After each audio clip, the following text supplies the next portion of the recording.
বাংলাদেশ ভারত সীমান্তের একটি অংশে কাঁটাতারের বেড়া নির্মাণ নিয়ে টানা ৩ দিন ধরে একরকম টানাপোড়েন বা উত্তেজনার পরিস্থিতির সৃষ্টি হয়েছে। চাঁপাইনবাবগঞ্জ এবং নওগাঁ জেলা সংলগ্ন সীমান্তের ভারতের দিকের অংশে বেড়া নির্মাণ নিয়ে বাংলাদেশের অংশ থেকে বাধা দেওয়া হয়েছে। বাংলাদেশ বলছে সমঝোতা লঙ্ঘন করে বেড়া নির্মাণ করছে ভারত, আর ভারতের দাবি বাংলাদেশ সরকারে এর অনুমতি কোনো এক সময় দিয়েছে। যদিও বাংলাদেশের সীমান্তরক্ষী বাহিনী বিজিবির বাধার মুখে ওই বেড়া নির্মাণ কাজ বন্ধ রেখেছে ভারত। বিষয়টি নিয়ে রোববার ১২ জানুয়ারি সংশ্লিষ্ট মন্ত্রণালয় ও দপ্তর প্রধানদের সঙ্গে জরুরি বৈঠক করেন স্বরাষ্ট্র উপদেষ্টা সাবেক সেনা কর্মকর্তা জাহাঙ্গীর আলম চৌধুরী।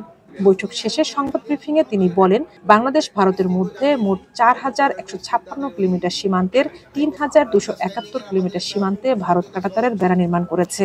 বাকি ৮৮৫ কিলোমিটার সীমান্তে ভারত কাঁটাতারের বেড়া নির্মাণের উদ্যোগ নিয়েছে। তিনি আরো বলেন, ক্ষমতাচ্যুত আওয়ামী লীগ সরকারের অসম উদ্যোগে গত ১৩ বছরে ভারত সরকার সীমান্তে তাদের কিছু উদ্যোগ বাস্তবায়ন করেছে।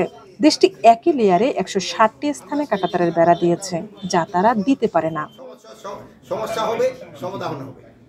বাংলাদেশ ও ভারতের সঙ্গে সীমানা নির্ধারণ এবং উভয় দেশের সীমান্তরক্ষী বাহিনীর সঙ্গে এ পর্যন্ত ৪টি সমঝোতা স্মারক সই হয়েছে জানিয়ে উপদেষ্টা আরও বলেন, এগুলোর মধ্যে ছিল সীমান্তে ১৫০ গজের মধ্যে সামরিক তৎপরতা চালাতে পারবে না, শূন্য লাইন থেকে ১৫০ গজের মধ্যে কোনো উন্নয়নমূলক কাজ করতে গেলে একে অপরের কাছ থেকে সম্মতি নিতে হবে, সম্মতি ছাড়া কোনো পক্ষই কাজ করতে পারবে না। সম্মতি না নিয়েই সম্প্রতি সীমান্তের ৫টি জায়গায় ভারত কাঁটাতারের বেড়া নির্মাণ শুরু করেছে, এটা তারা করতে পারে না। স্বরাষ্ট্র উপদেষ্টা বলেন, বিজিবি এবং স্থানীয় মানুষের শক্ত অবস্থানের কারণে ভারত ওই সব স্থানে কাজ বন্ধ করতে বাধ্য হয়েছে।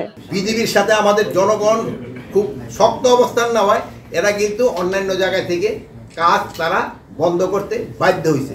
এই জন্য আমি বিজিবি এবং আমার বাংলাদেশের জনগণকে আমি অনেক অনেক ধন্যবাদ জানাই যে তাদের এই শক্ত অবস্থানের জন্য।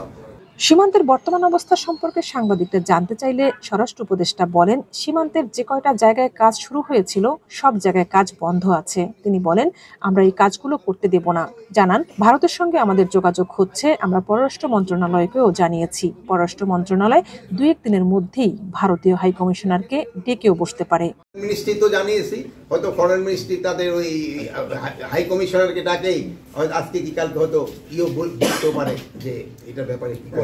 আগামী ফেব্রুয়ারি মাসে বিজিবি বিএসএফ এর বৈঠক রয়েছে জানিয়ে স্বরাষ্ট্র উপদেষ্টা আরো বলেন, ওই বৈঠকে আগের সরকারের করা অসম চুক্তিগুলো বাতিলের জন্য উদ্যোগ নেওয়া হবে। অসম চুক্তি হয়েছে।